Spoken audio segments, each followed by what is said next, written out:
ರಾಜ್ಯದಲ್ಲಿ ಮುಖ್ಯಮಂತ್ರಿ ಬದಲಾವಣೆ ಆಗುತ್ತೆ ಸರ್? ನೋಡೋಣ, ಕಾಲ ನಿರ್ಧಾರ ಮಾಡುತ್ತೆ. ಯಾಕೆ ಹೇಳ್ತಾ ಇದ್ದೀನಿ ಅಂತಂದರೆ, ಒಬ್ಬರು ಮೈಸೂರು ಸಾರಿ ಮುಂಬೈ ಕರ್ನಾಟಕದ ಒಬ್ಬರು ನಾಯಕರು, ಕಾಂಗ್ರೆಸ್ ನಾಯಕರು ನಿಮ್ಮನ್ನು ಪದೇ ಪದೇ ದೆಹಲಿಯಲ್ಲಿ ಭೇಟಿ ಆಗ್ತಾ ಇದ್ದಾರೆ, ಅದು ನಿಜಾನಾ? ನನ್ನ ಮುಂದೆ ಸತೀಶ್ ಜಾರಕಿಹೊಳಿ ಅವರು ಒಂದು ದಿವಸ ಬಂದಿದ್ದರು. ಓಕೆ, ಬಂದಿದ್ದು ನಿಜ. ಆದರೆ ಅವರು ರಾಜಕೀಯ ಮಾತಾಡ್ಲಿಕ್ಕೆ ಬಂದಿರಲಿಲ್ಲ. ಓಕೆ. ಗಡ್ಕರಿ ಅವರು PWD ಮಿನಿಸ್ಟ್ರು. ಗಡ್ಕರಿ ಅವ್ರ ಹತ್ರ ಮತ್ತು ನೀತಿ ಆಯೋಗದಲ್ಲಿ ನಮ್ಮ ರಾಜ್ಯದ ರಸ್ತೆಯ ಒಂದು ವಿಷಯಕ್ಕೆ ಸಂಬಂಧಪಟ್ಟಂಥ ಫೈಲ್ ಇದೆ, ಅದಕ್ಕೆ ಒಪ್ಪಿಗೆ ಕೊಡಿಸಿ ಅಂತ ಅವರೊಬ್ಬರೇ ಮಂತ್ರಿ ಬಂದವರು ಇಲ್ಲಿವರೆಗೆ ನನ್ನ ಹತ್ರ. ರಾಜ್ಯದ ಅಭಿವೃದ್ಧಿಗೆ ಪೂರಕವಾಗಿ ಕೇಂದ್ರ ಸರ್ಕಾರದಿಂದ ನಮಗೆ ತಾವು ಇಂಟರ್ಫಿಯರೆನ್ಸ್ ಆಗಿ ಕೆಲವು ಒಪ್ಪಿಗೆ ಕೊಡಿಸಿ ಅಂತ ಬಂದಂಥವ್ರು ಆ ಒಬ್ಬರೇ ಮಂತ್ರಿ. ಆ ಮಂತ್ರಿ ಜೊತೆ ದುಬೈಯಲ್ಲಿ ಯಾವತ್ತಾರು ಮೀಟಿಂಗ್ ಮಾಡಿದ್ದೆ? ಇಲ್ಲ, ನಾನು ಈ ದುಬೈಗೆ ಹೋಗಿಲ್ವಲ್ಲ ಇತ್ತೀಚೆಗೆ. ಇಲ್ಲ, ಇತ್ತೀಚೆಗಲ್ಲ ಹೋಗೇ ಇಲ್ವಲ್ಲ. ಅಂದರೆ ದುಬೈಗೆ ಹಿಂದೆ ಹೋದ ವರ್ಷ ಹೋಗಿದ್ದೀನಿ. ರಾಜಕೀಯ ಪಡಸಾಲೆ ಕೆಂಪೇಗೌಡ ಜಯಂತಿಗೆ ಹೋಗಿ ಬಂದೆ. ಅಲ್ಲ, ಅದಕ್ಕೆ ಪೂರಕವಾಗಿ ಏನಂತಂದ್ರೆ ಒಂದಷ್ಟು ರಾಜಕೀಯ ಕೂಡ ಚರ್ಚೆ ಆಯಿತು. ಮತ್ತು ಮುಖ್ಯಮಂತ್ರಿ ಬದಲಾವಣೆ ಆಗ್ತಾರಂತ ಯಾಕೆ ಪ್ರಶ್ನೆ ಬಂತಂದ್ರೆ, DK ಶಿವಕುಮಾರ್ ಹೇಳ್ತಾರೆ ನಾನು ಬಂಡೆ ರೀತಿ ನಿಂತಿರ್ತೀನಿ ಅಂತ. ಸಿದ್ದರಾಮಯ್ಯ ಹೇಳ್ತಾರೆ ಹೈಕಮಾಂಡ್, ರಾಹುಲ್ ಗಾಂಧಿ ಸೇರಿದಂತೆ ಇಡೀ ಹೈಕಮಾಂಡ್ ನನ್ನ ಜೊತೆ ಇದೆ, ಹೆಂಗೆ ಬದಲಾವಣೆ ಆಗುತ್ತೆ ಅಂತ ಹೇಳ್ತಾರೆ. ಈಗ ನೋಡಿ, ಕಳೆದ 1 ವರ್ಷದಿಂದ ಕಾಂಗ್ರೆಸ್ನಲ್ಲಿರ್ತಕ್ಕಂಥ ಮಂತ್ರಿಗಳು ಈ ಮುಖ್ಯಮಂತ್ರಿಯ ಬದಲಾವಣೆ, ಕೆಲವು ಅವರ ಹೈಕಮಾಂಡ್ ತೆಗೆದುಕೊಳ್ತಕ್ಕಂಥ ನಿರ್ಧಾರದ ಬಗ್ಗೆ ಬೀದಿಯಲ್ಲಿ ನೆನ್ನೆ ಮೊನ್ನೆ ಮಂತ್ರಿ ಆಗಿರೋರು ಚರ್ಚೆ ಮಾಡ್ತಾರೆ. ಹೌದು, ಒಂದು ರಾಷ್ಟ್ರೀಯ ಪಕ್ಷದ ಪರಿಸ್ಥಿತಿ ಅಲ್ಲಿಗೆ ಬಂದು ನಿಂತಿದೆ. ಯಾರು ಆ ತೀರ್ಮಾನ ತೆಗೆದುಕೋಬೇಕು, ಒಬ್ಬ ಮುಖ್ಯಮಂತ್ರಿಯ ಬದಲಾವಣೆ ಒಬ್ಬ ಹೇಳ್ತಾರೆ, ಇಲ್ಲ ಅವರೇ 3.5 ವರ್ಷ ಅಂತಾರೆ. ಮುಖ್ಯಮಂತ್ರಿಗಳ ಮಗನೇ 100 ಬಾರಿ ಹೇಳಿದ್ದಾರೆ, ನಮ್ಮಪ್ಪನೇ ಮುಂದಿನ 3.5 ವರ್ಷ ಅವರೇ ಇರ್ತಾರೆ ಸಂಪೂರ್ಣ ಅಂತ. 3 ವರ್ಷ ಇರ್ತಾರ? ಅಲ್ಲ, ಅವ್ರು ಹೇಳ್ತಾ ಇದ್ದಾರೆ. ನಿಮ್ಮ ಅನಿಸಿಕೆ? ಅದು ಜನ ರಾಜಕೀಯದಲ್ಲಿ ಯಾವ ಟೈಮ್ನಲ್ಲಿ ಏನಾಗುತ್ತೆ ಅಂತ ಹೇಳೋಕ್ಕಾಗಲ್ಲ. ಈಗ ಪಾಪ ಹೇಳಲ್ವ ನಮ್ಮ ಡೆಪ್ಟಿ CM ಅವರು, ಮುಂದಿನ 10 ವರ್ಷವೂ ನಾವೇ ಇರ್ತೀವಿ ಅಂತಾರೆ. ಹಿಂದೇನೋ ಹಲವಾರು ನಾಯಕರು ಅದನ್ನೇ ಹೇಳಿದ್ರು. ಅಲ್ಲ, ನಿಮ್ಮ DCM ನಿಮ್ಮ ಹಳೆ ಫ್ರೆಂಡ್ ಈಗಿನ ಪರಿಸ್ಥಿತಿನಲ್ಲಿ ನನ್ನ ಅಭಿಪ್ರಾಯದಲ್ಲಿ ಈಗ ಈ ಸರ್ಕಾರದ ಅಕ್ರಮಗಳೇನು ನಡೀತಾ ಇದೆ, ಬರೀ ಇದೊಂದಕ್ಕೆ ನಿಲ್ಲುತ್ತೆ ಅನ್ಕೋಬೇಡಿ. ಓಕೆ, ಹಲವಾರು ಅಕ್ರಮಗಳಿದೆ. ಈ ಸರ್ಕಾರ ಕೇವಲ 1 ವರ್ಷದಲ್ಲಿ 5 ವರ್ಷದ ಸರ್ಕಾರ ತಗೊಳ್ತಕ್ಕಂಥ ಕೆಟ್ಟ ಹೆಸರಿತ್ತಲ್ಲ, ಕೊನೆ ಹಂತದಲ್ಲಿ ಚುನಾವಣೆಗೆ ಹೋಗ್ಬೇಕಾದ್ರೆ 1ನೇ ವರ್ಷದಲ್ಲೇ ಪ್ರಾರಂಭ ಆಗೋಗಿದೆ. ಅದರಿಂದ ಇದು ನಾನು ಸರ್ಕಾರ ಡಿಸಾಲ್ವ್ ಆಗ್ಬಿಡುತ್ತೆ ಅಂತ ಹೇಳಲ್ಲ, ಲೀಡರ್ಶಿಪ್ ಚೇಂಜ್ ಆಗ್ಬೋದು. ಕುಮಾರಸ್ವಾಮಿ ಅವ್ರು ಹಿಂದೆ ನೋಡಿದ ಭವಿಷ್ಯ ಸುಳ್ಳಾಗೋಯ್ತಲ್ಲ ಅಂತ 6 ತಿಂಗಳು ಡೇಟ್ ಕೊಟ್ಟಿದ್ರಿ ಸರ್ಕಾರಕ್ಕೆ. ನಾನು 1 ವರ್ಷ ಮುಗಿಸಿದ್ರು. ಈ ಸರ್ಕಾರ ಅಂತ ಯಾಕೆ ಹೇಳಿದ್ದೀನಿ ಅಂದರೆ, ಡಿಸಾಲ್ವ್ ಆಗುತ್ತೆ ಅಂತ ಹೇಳಿಲ್ಲ. ನಾನು ಹೇಳಿರ್ತಕ್ಕಂಥದ್ದು ಸರ್ಕಾರದಲ್ಲಿ ಬದಲಾವಣೆ ಆಗ್ತಕ್ಕಂಥದ್ದು ಈಗಿನ ಕೆಲವು ರಾಜಕೀಯದ ಬೆಳವಣಿಗೆಯ ಮೇಲೆ ನಾನು ಹೇಳಿದ್ದೇನೆ. ಅಲ್ಲ, ಹಾಗಿದ್ರೆ ರಾಜಕೀಯದ ವಿಶ್ಲೇಷಣೆ ನಾನು ಮಾಡಿರೋದು. ಲೀಡರ್ಶಿಪ್ ಬದಲಾವಣೆ ಅಂದ್ರೆ ಒಂದು ಮಾತು ಅಂದರೆ ಸತೀಶ್ ಜಾರಕಿಹೊಳಿ ಹೇಳಿದರು, ಒಂದು ವೇಳೆ ಏನೋ ಸಿದ್ದರಾಮಯ್ಯ ಬದಲಾವಣೆ ಆದರೆ ಈ ಸರ್ಕಾರ ಕೂಡ ಉಳಿಯೋದಿಲ್ಲ, ಪಕ್ಕದ ತೆಲಂಗಾಣ ಸರ್ಕಾರ ಕೂಡ ಹೋಗುತ್ತೆ ಅಂತ. ಅಷ್ಟು ಪವರ್ಫುಲ್ ಆಗಿದ್ದಾರೆ ಅಂತ. ಅದು ಅವರ ಪಕ್ಷದಲ್ಲಿ ನಡೀತಾ ಇರತಕ್ಕಂಥ ಆಂತರಿಕ ಬೆಳವಣಿಗೆಗಳ ಹಿನ್ನೆಲೆಯಲ್ಲಿ ಅವ್ರಿಗಿರ್ತಕ್ಕಂಥ ಮಾಹಿತಿ ಮೇಲೆ ಹೇಳಿರೋದು. ಸಿದ್ದರಾಮಯ್ಯ ನನ್ನ ಜೊತೆನಲ್ಲಿ ಚರ್ಚೆ ಮಾಡಿದ್ರೆ ಇದ್ರ ಬಗ್ಗೆ ಕಾಂಗ್ರೆಸ್ನ ಯಾವುದೇ ನಾಯಕರುಗಳು ಈ ಕ್ಷಣದವರೆಗೆ ಬಂದು ಚರ್ಚೆ ಮಾಡಿಲ್ಲ. ಸರ್ಕಾರದ ಬದಲಾವಣೆ ಇರ್ಬೋದು, ಮುಖ್ಯಮಂತ್ರಿ ಬದಲಾವಣೆ ಇರ್ಬೋದು, ಯಾವುದೇ ಕಾಂಗ್ರೆಸ್ನ ನಾಯಕರು ನನ್ನ ಜೊತೆ ಚರ್ಚೆ ಮಾಡಿಲ್ಲ.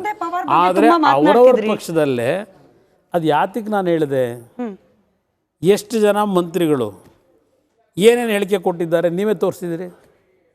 ಅದರ ಮೇಲೆ ಯಾರ್ಯಾರು ಶಿಂದೆ ಎಲ್ಲಿ ಉಟ್ಕೋತಾರೋ, ಯಾರು ಅಜಿತ್ ಪವಾರ್ ಎಲ್ಲಿ ಉಟ್ಕೋತಾರೋ. ಅಲ್ಲ, ನಮಗೆ ಅದೇ ಮಾಹಿತಿ ಬಂದಿರುವಂಥದ್ದು. ಒಂದು ವೇಳೆ ಸಿದ್ದರಾಮಯ್ಯನವರ ನಂತರ DK ಶಿವಕುಮಾರ್ ಏನಾದರೂ ಮುಖ್ಯಮಂತ್ರಿ ಆದರೆ, ನಿಮ್ಮ ಜೊತೆ ಮಾತಾಡ್ಲಿಕ್ಕೆ ಬಂದಿದ್ರಲ್ಲ ಸಚಿವರು, ಅವರೊಂದು 40 ಶಾಸಕರನ್ನ ಕರ್ಕೊಂಬರ್ತಾರೆ. ಅವರಿಗೆ ಸುತರಾಮ್ ಇಷ್ಟ ಇಲ್ಲ DK ಶಿವಕುಮಾರ್ ಮುಖ್ಯಮಂತ್ರಿ. ನಾನು ರಾಜಕೀಯವನ್ನು ಅಷ್ಟು ಲಘುವಾಗಿ ಹೇಳಕ್ಕೆ ತಯಾರಾಗಿಲ್ಲ.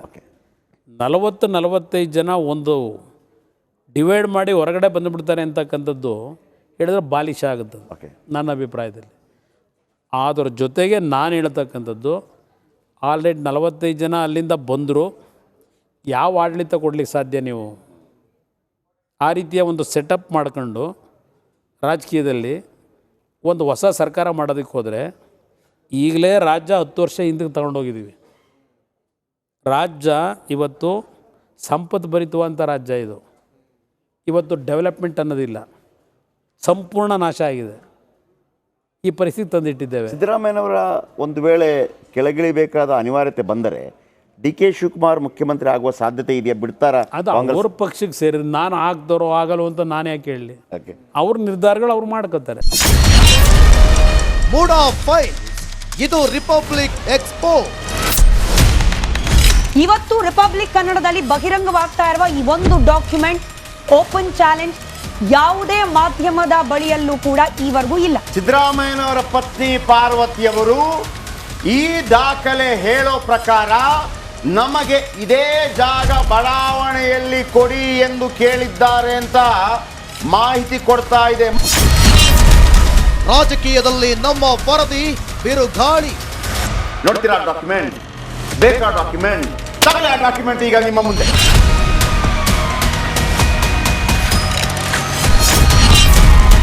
ಬೆಳಗ್ಗೆ 9 ಗಂಟೆಗೆ ನಾವು ಬ್ರೇಕ್ ಮಾಡ್ತೀವಿ.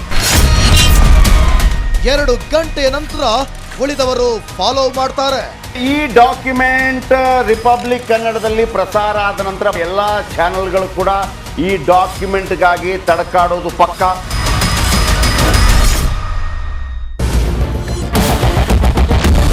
ಕ್ಯಾಪ್ಟನ್ ಅರ್ಜುನ್ ಕೊಂದಿದ್ದು ಯಾರು? ಅವ್ರ ನರೇಟಿವ್ ಎಲ್ಲಿ ತಂದಿಟ್ಟಿದ್ದಾರೆ ಅಂತಂದ್ರೆ ಸಂಪತ್ತನ್ನ ಹಂಚಿಬಿಡೋದು ಅಂತ. ಇದು ಸ್ಟುಡಿಯೋ ಟಿಪ್ಪು ಜಯಂತಿ ಮಾಡಕ್ಕೆ ಅವ್ರಿಗೆ ಖಂಡಿಸಿದ್ರು. Very nice, very nice. ಯಾರು ತಪ್ಪು ಮಾಡಿರೋದಿಲ್ಲಿ? ಓಲೈಕೆ ಹೇಳಿಕೆ ಇದು ಅಂತ ಹೇಳಿ ಯಾಕೆ ಪರಿಗಣಿಸಬಾರ್ದು? I.N.I. ಕಿಚ್ಚಕ್ಕಲ್ಲ ಇದು ವೇದಿಕೆ. ಇದು ಫೋಟೋ ಎಲ್ರಿಗೂ ಒಂದು ಟೈಮ್. ನಿಮ್ಮ ಸಮಯ ಮುಗಿದಿದೆ. ಅವ್ರು ಹೇಳೋಕ್ಕಿಂತ ಮುಂಚೆನೆ ಹೇಗೆ ಪ್ರತಾಪ್ ಸಿಂಹ ಪಾಸ್ ಕೊಟ್ಟಿದಂತ ಆಗ್ಲಿ ಡಿಕ್ಲೇರ್ ಆಗೋಗಿತ್ತು ಅಂತ ನನಗೊಂದು ಡೌಟ್ ಬಂತು. ಅರೆ ಯಾರ್ ಸಾಕು ನಿಲ್ಸ್ರಿ, ಸಾಕು ನಿಲ್ಸಿ. ಕೆಟ್ಟ ಪದ ಬಳಕೆ ಕಾಂಪಿಟೇಷನ್ ಇಟ್ಟಿಲ್ಲ ನಾವಿಲ್ಲಿ.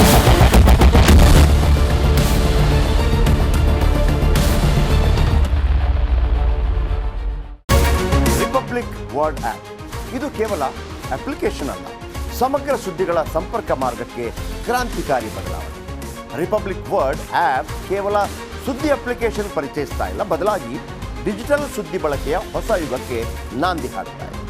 ಇದೊಂದು ಬ್ರೇಕಿಂಗ್ ನ್ಯೂಸ್, ಪ್ರಭಾವಶಾಲಿ ಕಾರ್ಯಕ್ರಮಗಳಿಗೆ ಗಟ್ಟಿಯಾದ ನ್ಯೂಸ್. ಇಲ್ಲಿ ಕೇವಲ ತಾಜಾ ಸುದ್ದಿ, ಅದರ ನೇರ ಪ್ರಸಾರ ಮತ್ತು ಚರ್ಚೆಗಳಿಗೆ ಮಾತ್ರ ಅವಕಾಶ.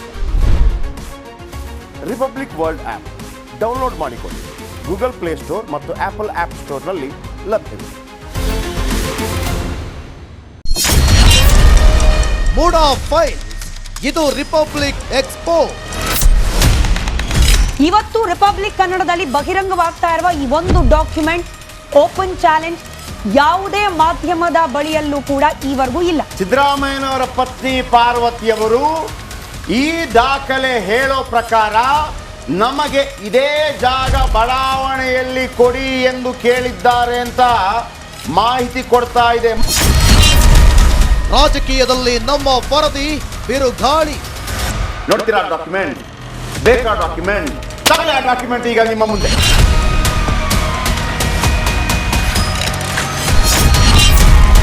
ಬೆಳಗ್ಗೆ 9 ಗಂಟೆಗೆ ನಾವು ಬ್ರೇಕ್ ಮಾಡ್ತೀವಿ. 2 ಗಂಟೆಯ ನಂತರ ಉಳಿದವರು ಫಾಲೋ ಮಾಡ್ತಾರೆ.